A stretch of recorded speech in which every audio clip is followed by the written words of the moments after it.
There's a mass exodus happening that nobody's talking about. The most conscious, awake, and psychologically developed people are quietly withdrawing from society.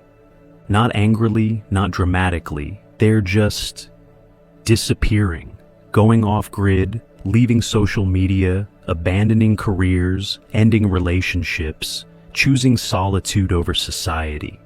Carl Jung predicted this. He called it the necessary withdrawal, when someone becomes so psychologically conscious that participating in collective unconsciousness becomes physically painful. Not metaphorically painful. Actually, somatically, psychologically painful. I'm about to explain why Jung believed this disappearance isn't just inevitable for awakening people, it's essential. Why the more conscious you become, the less you can tolerate normal society. And why this isn't spiritual bypassing or escapism, it's the psyche's survival mechanism when surrounded by mass unconsciousness. If you've been feeling the pull to withdraw, to disappear, to leave it all behind, Jung would say you're not antisocial. You're becoming too conscious for the collective container. Here's what Jung understood that explains everything. Society runs on collective unconsciousness. Shared delusions, mass projections, agreed upon shadows. These aren't bugs in the system. They are the system. And it only works if everyone participates unconsciously. The moment someone wakes up, really wakes up, not just intellectually but psychologically, they become a glitch in the matrix. They can see the projections everyone else is living. They recognize the shadows everyone's avoiding. They understand the games everyone's playing unconsciously. And once you see it, you can't unsee it. Jung experienced this personally. As his consciousness expanded, he found normal social interaction increasingly unbearable. Not because he was arrogant, but because he was awake in a room full of people talking in their sleep. Every conversation required him to pretend he didn't see what he saw, didn't know what he knew, didn't understand what was really happening beneath the surface. This is the curse of consciousness. You become psychologically alone, even when physically surrounded. You're speaking a different language, seeing different dimensions, operating from a different reality. And the effort required to bridge that gap, to constantly translate between your consciousness and collective unconsciousness, becomes exhausting. So the awakened start disappearing. Not because they hate society, but because staying in it requires them to betray their consciousness. Every day demands they pretend to be asleep. Every interaction requires they dim their light. Every relationship asks them to be less than they've become. And eventually, the psyche says, enough. Withdraw. Preserve your consciousness. Stop letting the collective unconscious drain what you've worked so hard to develop. Jung discovered that as you integrate your personal shadow, the collective shadow becomes unbearable to witness. You're watching an entire society projecting its darkness while denying it exists. When you've faced your own capacity for evil, watching others project theirs onto scapegoats becomes agonizing. When you've integrated your own darkness, seeing society's shadow projections, the other political party is evil. That group is the problem. Those people are what's wrong. Feels like watching a mass psychosis. Because that's exactly what it is. Jung called this the burden of seeing. The awakened person sees that most social conflicts are just shadow projections. Wars are collective shadows clashing. Political divisions are mass projections.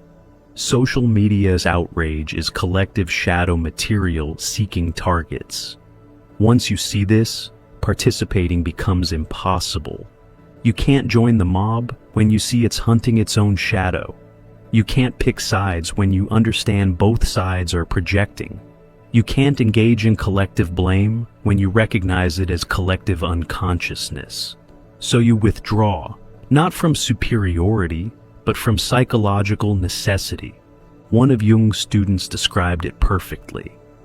I used to have strong political opinions. Then I integrated my shadow and saw that my opinions were just projections. Now, when I see political debates, I see two groups of people violently projecting their unconscious material at each other while calling it justice or truth. I can't participate anymore. It would be like joining a mass delusion. But here's what's really happening. The awakened aren't just seeing the collective shadow, they're feeling it. When you become conscious, you become energetically sensitive. Being around unconscious shadow projection feels like psychological violence. It's not judgment, it's genuine energetic incompatibility. Jung noticed this in his own life. After his individuation, being in crowds became almost unbearable. Not because he disliked people, but because he could feel the unconscious material swirling. The projections, repressions, shadows, all creating a psychological storm that only he seemed aware of. This is why awakened people disappear from social media first. It's a 24/7 shadow projection machine. Every scroll is an assault of unconscious material. Every comment section is a shadow boxing ring. For someone who's integrated their shadow, it's like being forced to watch people punch themselves while blaming others for the bruises. Jung's second insight: once you've individuated toward your authentic self, performing your persona becomes impossible, and society demands nothing but persona performance.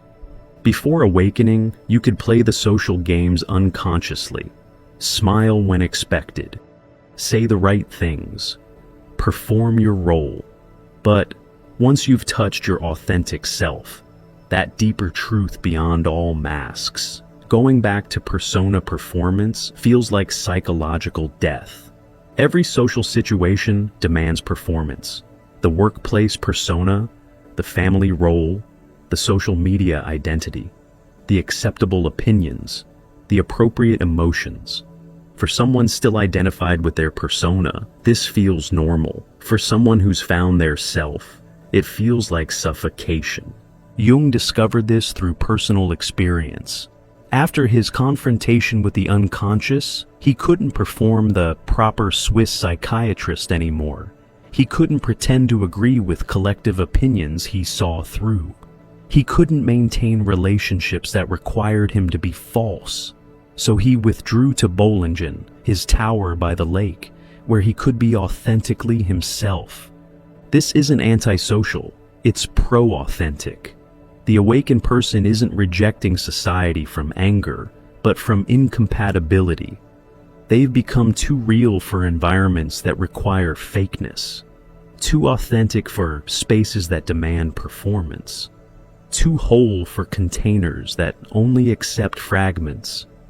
One of Jung's patients, a successful executive who'd undergone individuation, described the impossibility. I sit in board meetings and everyone's performing their executive roles, saying what executives should say, thinking what executives should think. I can't do it anymore. It's like being asked to pretend I'm someone I've never been. My authentic self has no voice in that room. Only my persona did, and it's dead. She didn't dramatically quit. She quietly disappeared, transitioning out over months, moving to a small town where she could be real rather than successful. Not from failure, but from the success of finding herself. This is happening everywhere. The awakened are leaving careers that require persona performance, ending relationships based on false selves, abandoning social circles that demand masks. They're not failing at society, they're succeeding at authenticity. And that success makes societal participation impossible. Here's what Jung understood energetically. Maintaining consciousness in an unconscious environment requires tremendous psychological energy. And awakened people are realizing it's not sustainable. Think about what the conscious person has to do in normal society. Constantly filter out unconscious projections. Maintain boundaries against energy vampires. Translate between depth and surface. Hold their frequency while surrounded by static. Process not just their own material, but the unconscious material everyone else is leaking. Jung called this psychological labor, the invisible work conscious people do just to exist in unconscious spaces. It's exhausting. Every interaction requires you to not react to projections, not absorb others' unconscious material, not get pulled into collective dramas, not match the unconscious frequency around you, not betray your truth to maintain harmony. For unconscious people, this isn't work. They're flowing with the collective current. For conscious people, it's like swimming upstream in a tsunami of unconsciousness. Eventually, you have to get out of the water or drown. Jung noticed that his most conscious patients would develop chronic fatigue, mysterious illnesses, depression, not from personal pathology, but from the exhaustion of maintaining consciousness in unconscious environments. The cure wasn't therapy. It was withdrawal from the environments draining them. One woman, a teacher who'd awakened through years of inner work, developed severe chronic fatigue. Medical tests showed nothing wrong. Through analysis with Jung, she realized she was expending massive energy maintaining her consciousness, while surrounded by unconscious colleagues and students all day. She wasn't sick. She was energetically depleted. When she left teaching and moved to a cabin in nature, her energy returned within weeks, not from rest, but from no longer having to maintain consciousness against the constant pressure of collective unconsciousness. This is why awakened people disappear to nature, to solitude, to small conscious communities, not to escape responsibility, but to preserve the consciousness they have worked so hard to develop. They understand that consciousness is precious and finite, and spending it on unconscious interactions is like pouring water into sand. Jung identified this withdrawal as archetypal, the hermit phase that every individuating person must enter, not permanently, but necessarily. The psyche requires solitude to integrate what society would fragment. The hermit archetype isn't about misanthropy. It's about psychological necessity. When you're transforming at a fundamental level, you need space from influences that would pull you back to old patterns. You need silence to hear your inner voice. You need solitude to integrate without interference. Jung himself went through profound hermit phases. His years at Bollingen weren't vacation. They were psychological necessity. He needed distance from collective consciousness to develop individual consciousness. He needed separation from others' projections to understand his own depths. This is what's happening to awakening people now. They're not disappearing because they're weak or antisocial. They're following an archetypal pattern that individuation requires. The hermit phase is when the shadow integrates without social pressure to repress it. The self emerges without persona demands. Inner wisdom develops without outer noise. Psychological transformation completes without interruption.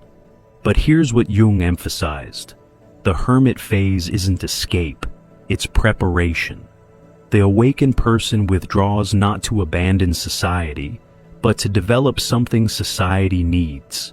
They're gestating wisdom, integrating truth, becoming what Jung called aquarium fish, beings who've adapted to depths others can't reach. One of Jung's analysans, a philosopher, disappeared from academic life for 3 years. Everyone thought he'd had a breakdown, he'd had a breakthrough. In solitude, he integrated insights that would have been impossible while maintaining his academic persona. When he returned, he brought revolutionary ideas, but they could only emerge in withdrawal from the very system they would eventually transform. The hermit phase looks like disappearance, but it's actually deepening. The awakened person isn't running away. They're going deeper than society allows. They're doing the work that can only be done in solitude, developing the consciousness that might eventually help the collective, but only after it's fully formed. Jung's final insight offers hope. The disappeared don't stay gone forever. But when they return differently. Not to participate in unconsciousness, but to offer consciousness to those ready to receive it. The awakened who disappear are following the hero's journey: withdrawal, transformation, return with gifts. But the return isn't to normal society.